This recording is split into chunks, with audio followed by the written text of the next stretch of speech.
ఇక పవన్ కళ్యాణ్ హిందీకి పవన్ వత్తాసు మీద సర్వత్రా ఆగ్రహం. పవన్ కళ్యాణ్ యూటర్న్ తీసుకుని అనేక అంశాల్లో తను చెప్పినటువంటి మాటకి విరుద్ధంగా వ్యవహరించడం అనేది చంద్రబాబు నాయుడులో చూస్తాం మనం.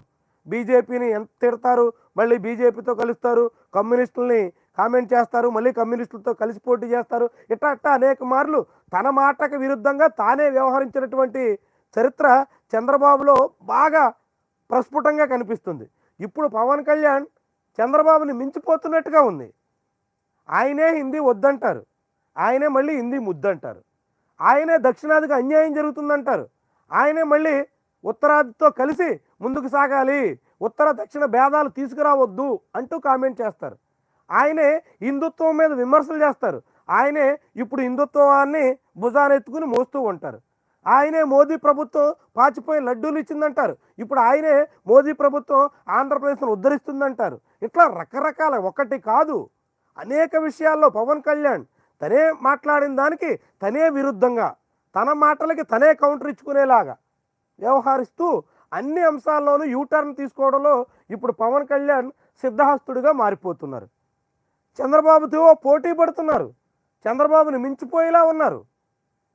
తన అవసరార్థం ఎప్పుడు చేగువేరా అని కొన్నాళ్ళు అంటారు, సావర్కర్ అని ఇప్పుడు అంటారు, అప్పుడు సోషలిజం కమ్యూనిజం అంటారు, ఇప్పుడు సనాతనం పురాతనం అని చెప్పుకొస్తూ ఉంటారు.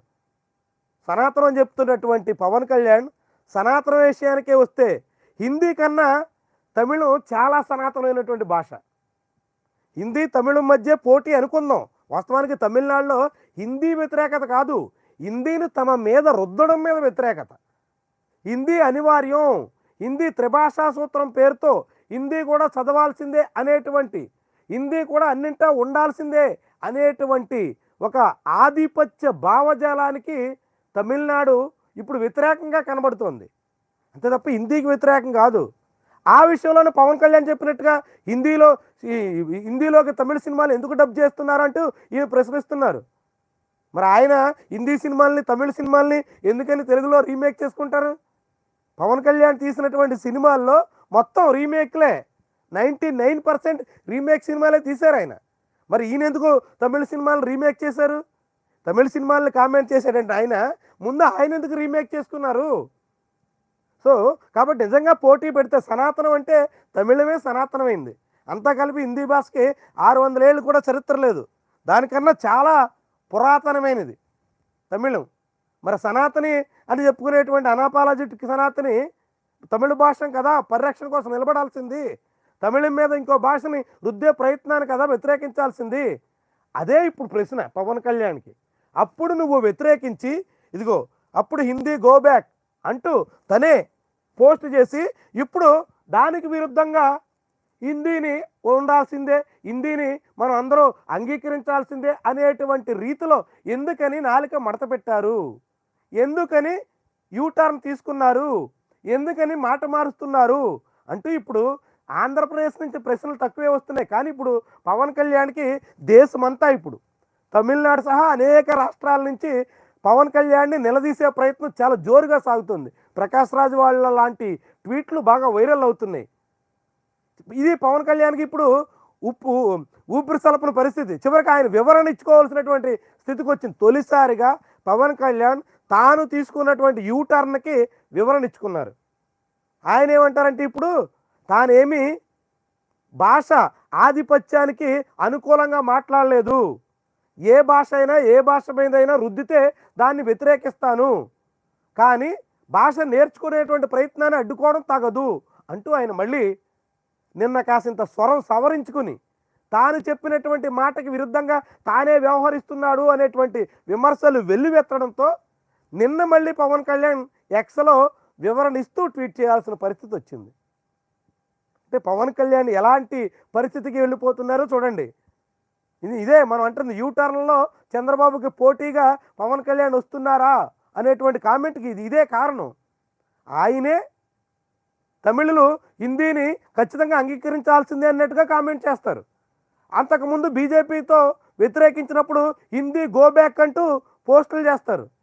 ఇప్పుడు జనం వ్యతిరేకత వచ్చిన తర్వాత మళ్ళీ దానికి ఆధిపత్యానికి నేను కూడా వ్యతిరేకమే అంటూ మళ్ళీ సన్నాయి నొక్కులు నొక్కుతారు. ఎందుకని ఇలా ఇన్నిసార్లు ఇన్ని రకాలుగా నాలుక మడత పెట్టాల్సినటువంటి పరిస్థితికి చేరుతున్నారు? ఆలోచించుకోవాలి పవన్ కళ్యాణ్. ఒక రాజకీయ నాయకుడిగా, ప్రత్యేకంగా ఆంధ్రప్రదేశ్లోని యువతలో మంచి ఆదరణ ఉన్నటువంటి నాయకుడిగా, ఒక సెక్షన్లో పూర్తి మద్దతు పొందినటువంటి నాయకుడిగా ఆయన ఇన్నిసార్లు నాలుక మడత పెడితే జన విశ్వాసాన్ని కోల్పోతారు. జనం ఆయన మీద నమ్మకంతో 100% స్ట్రైక్ రేటు కల్పించారు. దానికి తగ్గట్టుగా ఆయన వ్యవహరించాలి. పదే పదే మాట మార్చి, పదే పదే స్వరం సవరించుకుని, పదే పదే తన అభిప్రాయానికి భిన్నంగా తానే కొత్త అభిప్రాయాన్ని వ్యక్తం చేసేటువంటి పరిస్థితి వస్తే తన మీద ఉన్నటువంటి నమ్మకం కోల్పోయి ఎందుకు కాకుండా పోయేటువంటి ప్రమాదం దాపురిస్తుంది. తాను ఏదో ఆశించి జాతీయ స్థాయిలో తనకు బీజేపీ మద్దతు కావాలంటే పూర్తిగా బీజేపీ స్వరం వినిపించాలి. ఇక జనసేనకి బీజేపీకి పెద్ద తేడానే లేదు, రెండు పార్టీలు ఒకటే. తులసిరెడ్డి లాంటి వాళ్ళు నిన్న ఇక జనసేన ఎందుకు పోయి బీజేపీలో విలీనం చేసుకో అనేటువంటి కామెంట్ చేయాల్సినటువంటి పరిస్థితి తెచ్చుకుని ఇలా సాగితే మాత్రం ఆయన మీద చాలామంది పెట్టుకున్నటువంటి ఆశలన్నీ ఒమ్మి చేసినట్టే, ఆయన మరింతగా దిగజారుతున్నట్టే. ఇది ఆయనకే చేటు తెచ్చేటువంటి విషయం కాబోతోంది. ఏదో యూపీ మాదిరిగా, మధ్యప్రదేశ్ మాదిరిగా ఇక్కడ కూడా హిందుత్వవాది వేషం వేసుకుని మెజార్టీ హిందువుల్ని రెచ్చగొట్టి ఇక్కడ మత రాజకీయాలతో మద్దతు కూడగట్టి మనం గద్దెనెక్కేద్దాం అనుకుంటే ఆంధ్రప్రదేశ్ అందుకు భిన్నం. ఆంధ్రప్రదేశ్ అందుకు విరుద్ధమైనటువంటి వ్యవహారం. ఇక్కడ పరిస్థితులు వేరు. భౌగోళికంగానే కాదు, సాంస్కృతికంగానే కాదు, మతపరంగానే కాదు, అన్ని రకాలుగా కూడా ఆంధ్రప్రదేశ్ వ్యవహారం వేరు. ఉత్తరప్రదేశ్ మోడల్ని కాషాయం ధరించి యోగి ఆదిత్యనాథ్ తరహాలో ఇక్కడ వేషధారణతో జనాన్ని మెప్పించే ప్రయత్నం చేద్దామని ఆశిస్తే భంగపడడం అనివార్యం. అది గ్రహిస్తే పవన్ కళ్యాణ్కి గౌరవం మిగులుతుంది. లేదంటే ఈ రీతిలో జనం ఆయన్ని ఆటలాడుకుంటారు. ఆయనకి చివరికి ఆయనే వివరణ ఇచ్చుకోవాల్సినటువంటి పరిస్థితికి వస్తారు. మరి అది ఆయన గుర్తిస్తారో, గ్రహిస్తారో, అర్థం చేసుకుంటారో లేదో చూద్దాం.